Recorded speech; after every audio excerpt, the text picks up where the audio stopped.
le nombre de demandeurs d'emploi est en baisse de 1,3%.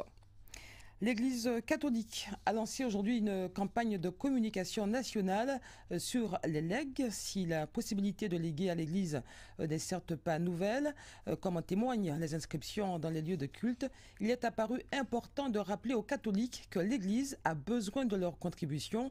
Les legs permettent à l'Église de fonctionner au quotidien et de lancer de nouveaux projets. Reportage Robert Gaspard et Philippe Grony.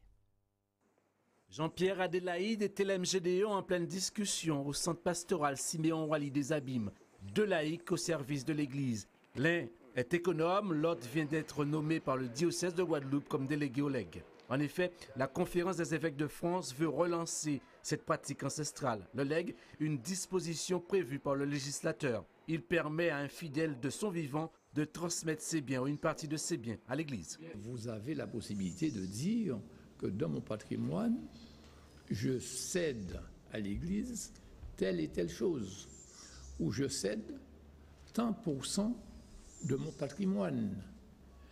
Et je cède en plus ceci pour faire telle chose. Vous pouvez le préciser. Vous pouvez dire c'est pour aider la paroisse de.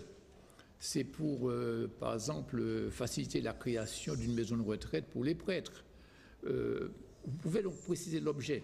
Le legs ou un réflexe perdu au cours des ans, car en vérité, la quasi-totalité du patrimoine de l'Église de Guadeloupe s'est constituée grâce à ce dispositif. Or, depuis une décennie, on observe une érosion des ressources. Depuis 3 ans, aucun legs n'a été enregistré par l'Église de Guadeloupe. Pourtant, elle doit poursuivre sa mission. L'Église se doit de s'occuper en particulier des petits dépôts, de laisser pour compte. Or, il lui faut des moyens pour cela. Et c'est la raison pour laquelle on ose demander aux fidèles de donner à l'Église des moyens.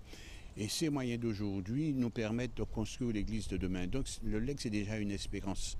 Aujourd'hui, nous vivons sur ce que les parents, les anciens nous ont légué.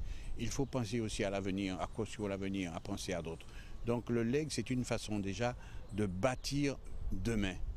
Cette campagne nationale de sensibilisation sur le legs se poursuit jusqu'au 26 octobre. L'Église invite les fidèles intéressés par ce sujet à se rapprocher de sa paroisse ou encore du délégué au legs ou de son notaire. Le théâtre